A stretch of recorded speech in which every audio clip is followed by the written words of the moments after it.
RCF. Bonjour à tous, très bon réveil et très bonne reprise. Merci de nous rejoindre pour votre journal local en Champagne en ce lundi 26 janvier. Au sommaire, lundi dernier, les différents responsables de cultes religieux de Reims ont présenté des vœux communs. Retour sur cette cérémonie dans un instant. Ce soir, du côté de Châlons-Champagne, l'ingénieur et auteur Philippe Biwix présente à l'ENSAM une conférence sur la low-tech pour réfléchir à des solutions technologiques durables et accessibles face aux défis de la transition écologique. Mais tout d'abord, un point rapide sur la météo près de chez vous. Pour aujourd'hui en Champagne, selon Météo France, un ciel nuageux, brumeux et même un temps humide, on peut le dire, sur une partie de la journée, notamment ce matin. Attention aux brumes et brouillards du côté du vignoble champenois ce matin. N'oubliez pas d'allumer vos feux de croisement et de prendre vos distances de sécurité. Pour cet après-midi, un temps un peu plus calme, mais ça reste encore humide, notamment du côté de Suippes et de la Brie champenoise. Côté Mercure, elles sont comprises ce matin entre 2 et 3 degrés. 2 degrés dans la moitié nord de la Marne, 3 degrés du côté du Perthois, de la Cité Bragarde, mais aussi du côté de la Brie champenoise. Pour cet après-midi, 5 à 6 degrés pour les maximales. L'information locale sur RCF, Christopher Fausten. Réunis lundi dernier au soir dans la demeure des comtes de Champagne de Reims qui appartient à la famille Tétinger, les responsables des différents cultes religieux ont présenté des vœux en commun pour la 4e année consécutive. Un temps fort qui vient illustrer un travail du quotidien. Valérie Maison, présidente de l'association culturelle israélite. Il y a un lien fort. Ce n'est pas juste les feux que l'on fait aujourd'hui. Vraiment, on a tissé des liens et on s'entraide. Et on communique, et il y a une vraie entente en fait. Et ça serait bien si c'était partout comme cela, parce que je pense qu'on est un exemple pour le coup. Tout le monde est représenté, et ça se passe très très bien. L'archevêque du diocèse de Reims et des Ardennes, Monseigneur Éric de Moulin-Beaufort, appuie que cette cérémonie de vœux n'est plus un rendez-vous exceptionnel. D'abord que ça paraît presque naturel que ça ait lieu, donc ça a perdu son caractère exceptionnel. On s'attend à ce que ce soit là. Donc les autorités de la ville, de l'État, etc., ils sont attachés, ils ont raison. Le travail qui nous reste à faire, c'est de mobiliser un certain nombre de jeunes, je pense, de nos différentes religions pour que ce soit aussi une occasion pour eux de se rencontrer. Mais si la volonté d'aller plus loin est partagée par tous, le chemin parcouru ces dernières années est à souligner. Legbir Kokbi, président de l'AMSIR, la grande mosquée de Reims. Écoutez, aujourd'hui, si vous voulez, c'est juste l'aboutissement d'un travail qui se fait depuis des années.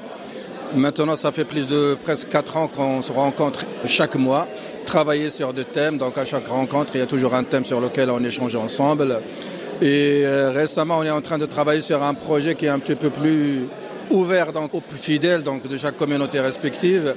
C'est celui d'organiser un colloque sur la question de la prière. Un colloque qui devrait voir le jour courant 2026 avant d'autres projets à naître dans les années à venir. À l'image de cette cérémonie de vœux interreligieux, l'objectif est de faire passer dans chaque action menée un message d'unité.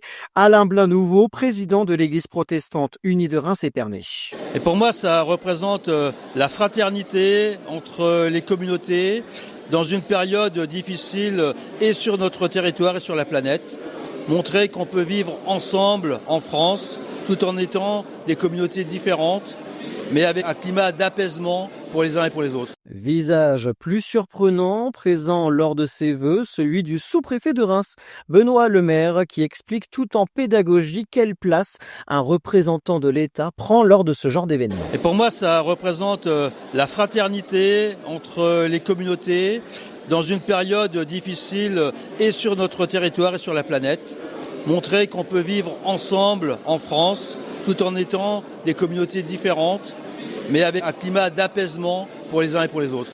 Des propos recueillis par Alexis Claudretz pour RCF. Ce lundi, ce soir, 18h, l'amphithéâtre de l'ENSAM à Châlons-Champagne accueille une conférence sur la low-tech en présence de Philippe Biwix, ingénieur et auteur de référence sur le sujet. Organisée par Grand Est Transformation, l'ENSAM et Châlons-Agglo, cette rencontre s'adresse aux élus, entreprises et étudiants du territoire. L'objectif, réfléchir au modèle de production, de consommation et de mobilité à l'heure de la transition écologique. La low-tech low-tech ou technologie sobre propose de privilégier des solutions durables, accessibles et réparables en repensant l'usage de la technologie. Philippe Biwix y présentera ce soir ses grands principes ainsi que les implications industrielles, économiques et sociétales pour les entreprises et les territoires. La conférence entend également favoriser les échanges entre professionnels, chercheurs, étudiants et décideurs et encourager l'émergence de solutions concrètes adaptées aux besoins du territoire. Philippe Biwix, ingénieur centralien et auteur de l'âge des low-tech, est reconnu pour ses travaux sur les ressources non renouvelables et la sobriété technologique. Il défend une innovation plus sobre et mieux adaptée aux réalités environnementales. Pour les entreprises locales, Grand Est Transformation est un levier clé pour accompagner la transition industrielle, numérique et écologique grâce à des conseils personnalisés et un réseau d'experts. Pour participer à la conférence qui aura lieu donc ce soir 18h du côté de l'ENSAM de Châlons-Champagne ou pour en savoir plus, un site internet grandest-transformation.fr. Du côté de la Haute-Marne, à Saint-Dizier, le maire sortant, Quentin Brière, est officiellement candidat à sa succession. Vendredi dernier au soir, il a annoncé sa candidature au municipal de 2026 depuis son QG Bragard, place Émile Moguet, devant près de 300 soutiens. Élu depuis 2020, l'édile d'hiver droite défend une ville gagnante et dévoile 4 grandes orientations: attractivité, famille, emploi et qualité de vie, avec un accent sur la sécurité et la santé. Il donne rendez-vous le 9 février pour présenter son projet. Quentin Brière devient le 5e candidat déclaré dans une campagne désormais pleinement lancée du côté de la cité Bragarde à 7 semaines du premier tour. On reste dans le secteur de Saint-Dizier puisque le déploiement de la fibre optique se poursuit sur le territoire du Grand Saint-Dizier d'Air-et-Vallée. D'ailleurs, à Saint-Dizier, 95% des logements sont désormais couverts, un chiffre qui illustre l'avancée significative du projet. Objectif affiché, garantir une égalité d'accès au numérique pour tous les habitants. Quelques rues restent encore à raccorder, mission confiée à l'opérateur Orange. Pour suivre l'état d'avancement du déploiement, une carte interactive est disponible sur le site de l'ARCEP.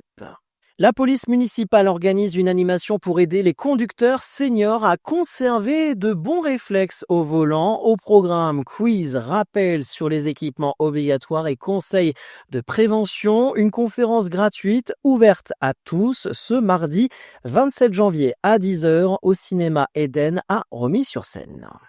Au diocèse de Châlons, les 3 congrégations religieuses des espaces missionnaires Châlons et Champagne Nord et Sud invitent le 2 février à l'Eucharistie présidée par l'évêque Monseigneur Franck Javary. Ce sera à 18h30 à la chapelle Saint-Joseph de Châlons-en-Champagne. Et un mot de sport, en roller hockey, large victoire d'Épernay, des Bombardiers d'Épernay à Bourges, 8-2 lors de la 10e journée. Hockey sur glace, les Gaulois frappent fort à l'extérieur samedi dernier avec une victoire 4-2 face à la réserve de Rouen. Un succès solide pour reprendre confiance avant le derby de ce samedi à domicile à la patinoire Cité Glace. En basket Élite 2, exploit du Champagne Basket qui s'est imposé 78-76 à Blois, pourtant deuxième au classement en menant du début à la fin. Et enfin en football, Ligue 2, 20e journée, coup d'arrêt pour les Stacks qui s'est incliné du côté de Guingamp 1-0. 3 reste malgré tout leader avec 41 points. De son côté, Reims s'impose sur le même score, 1-0. C'était samedi dernier à domicile face à l'AS Saint-Etienne. Reims est 3e avec 35 points. Fin de ce journal, l'actualité en continu sur les réseaux sociaux de RCF Cœur de Champagne. Très bonne matinée à tous.